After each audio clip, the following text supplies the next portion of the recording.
Well, good afternoon and welcome to Ark-A-Thon 2.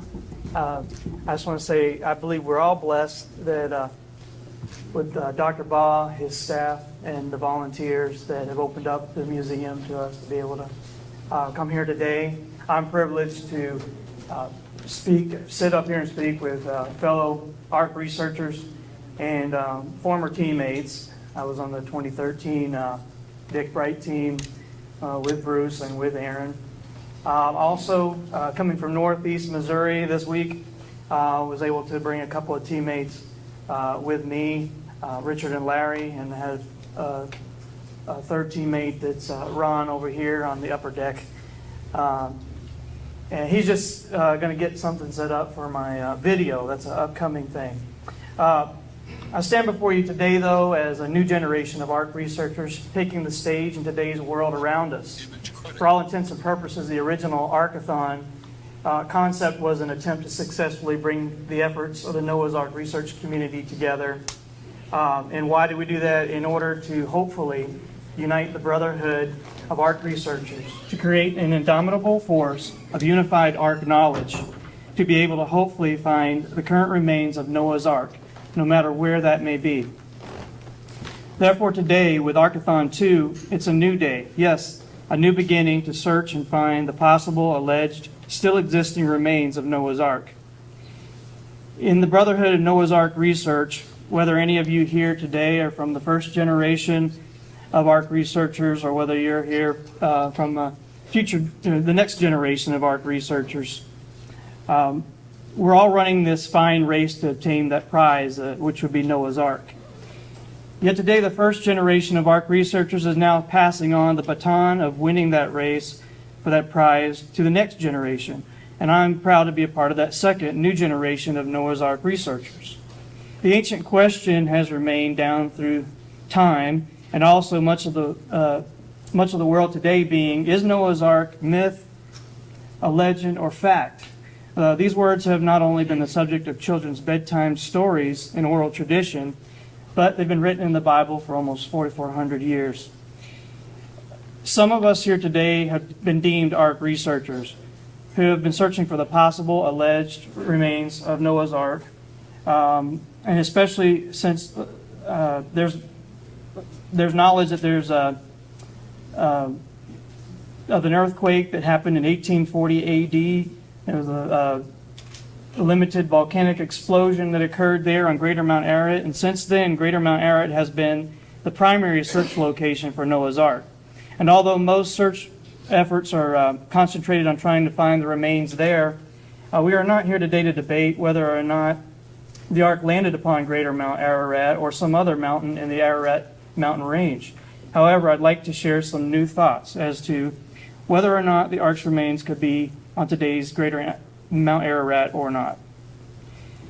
We all know the Bible scripture in Genesis 8:4, which expresses that on the 7th month, the 17th day of the month, the Ark came to rest or landed upon the mountains of Ararat. This is interpreted to mean by some ARK researchers that the Bible did not say the Ark landed upon Mount Ararat, but mountains of Ararat. Therefore, it proves that the Ark did not land upon today's Greater Mount Ararat, rather that Scripture means the Ark landed somewhere within the Ararat mountain range. The word mountains ending in the letter S, which is plural, would be correct applying to mountains, meaning more than just one singular mountain. However, what many ARK researchers may not have considered is the fact that the Ark had to have landed on just one mountain.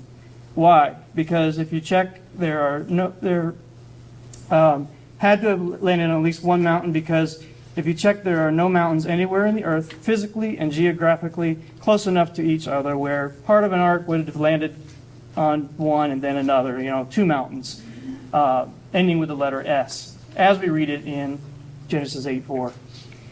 For according to the length measurements, God instructed Noah to build an ark 300 cubits in length, which would only make the ark around 437 to 512 feet. And that's according to there's a Hebrew cubit measurement of about 17.5 inches, or the Royal Egyptian cubit, which is about 21.5 inches. Even the closest mountains on earth are literally thousands of feet or miles apart. Therefore, the scripture in Genesis 8:4 could mean something completely different. Since the Bible states that Genesis 8:4, the ark landed upon the mountains of Ararat, even in the most minimal sense, the Bible's words mountains could apply to two mountains, close enough to each other. Ark researchers can forget at times that Mount Ararat is not by itself as a singular mountain. Little or small Ararat is next to greater Mount Ararat, which is only about 11 kilometers or 7 miles apart. Therefore, the hard fact that both greater Mount Ararat and smaller Mount Ararat are within definite view of each other, this would also scripturally qualify that when the Bible states the ark landed upon the mountains of Ararat. Greater Mount Ararat being close to smaller Mount Ararat could fit that plural term and would qualify that the ark landed upon the mountains of Ararat, meaning the larger mountain being greater Mount Ararat itself. Well, what about my own experiences on greater Mount Ararat? Some of them mentioned the times they've gone and such. I guess I've caught up to Dr. Shockey by going 3 times myself over there. But we have a lot more to do.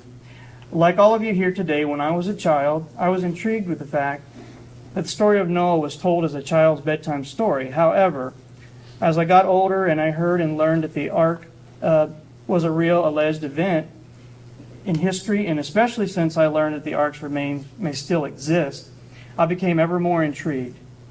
And as most ark researchers, such potential intrigued me more and more as I grew older. Then in 2013, I had the privilege of being part of a serious scientific investigation attempting to locate the ark's remains.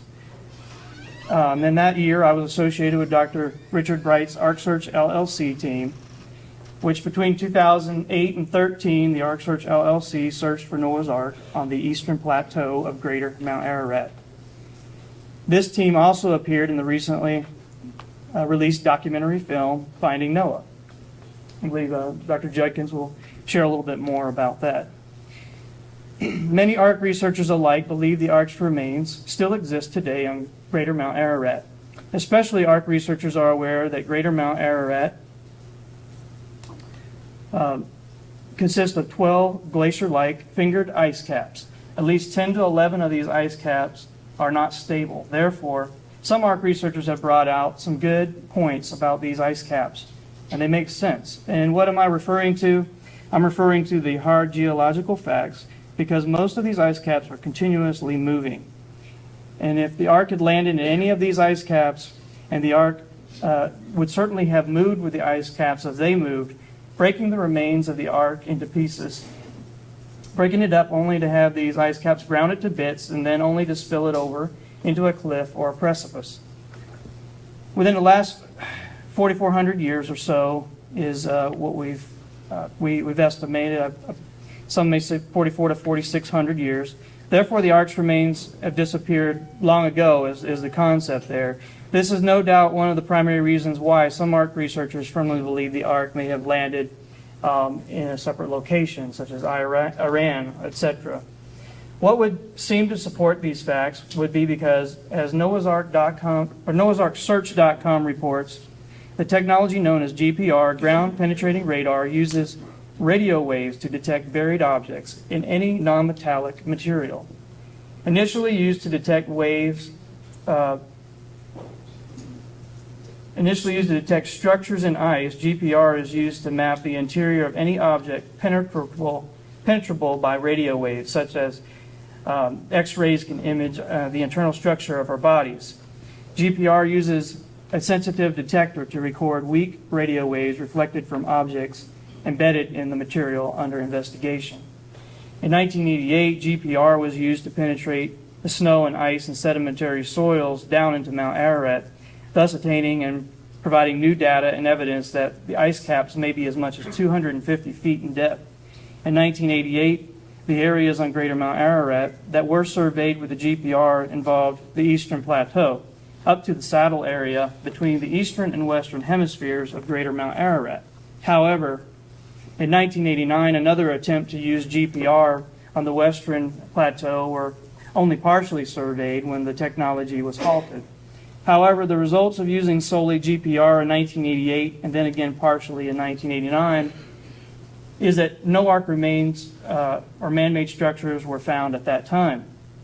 Decades went by before improved scientific applications of GPR were utilized by Dr. Bright's Ark Search LLC team and others. However, what specific results have been discovered and presented in recent years?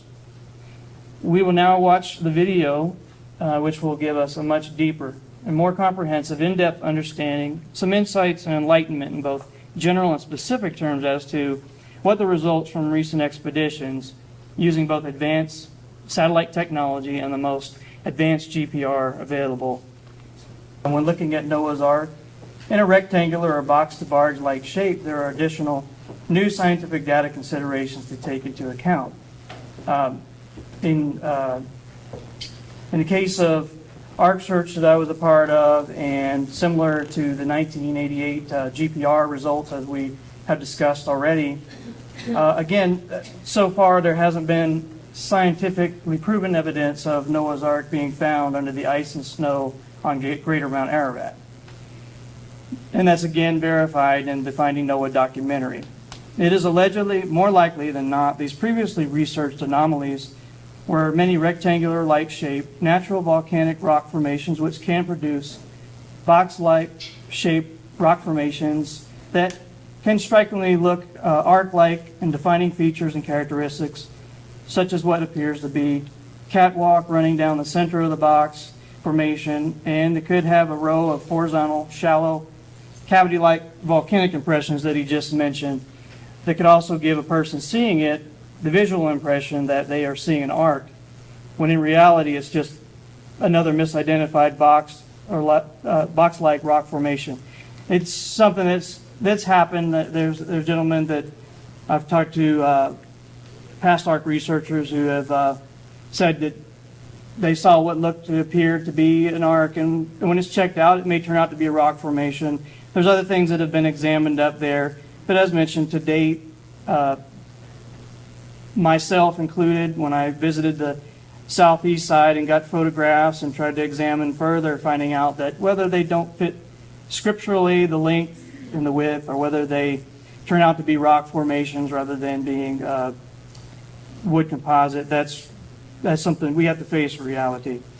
And sometimes under the right conditions, being as little as 100 to 200 feet away, they could look like box-to-barge-like shaped arc. In conclusion, the Hebrew-Egyptian word for Noah's Ark, or simply ark, is tiva.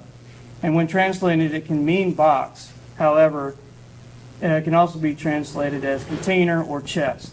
We all know that not all containers or chests are box-shaped. Therefore, with the next generation of Ark researchers, we're just challenging one another to be open-minded, and that's something that's needed, that we can look at the data and the evidence and study it from A to Z. And why would we do that? And let me give you an analogy briefly. Many of us have been to school, a college or university, and for example, if a university professor were to come to you and say, I need you to read all 25 chapters of the book. And the reason we have to do that is because as long as you study all 25 chapters, you'll have full knowledge, you'll be able to take your test and hopefully pass and get your degree. But if you don't read all 25 and you come shy of that, it's possible that you may not do well on the test and you may not get your college degree. And most of us have been to a school, university ourselves, and we understand that. But in a realistic situation just like that, if we don't investigate and read and study all 25 chapters in the book, just like the professor was asking, in like manner, it's the same as when looking at Noah's Ark. Any new data or evidence which may arise is worth looking at from A to Z. And if not, the Ark of Noah may never be found. So that's where we come with the open-minded aspect. And as we continue to pursue it and continue to look at Greater Mount Ararat, apply that.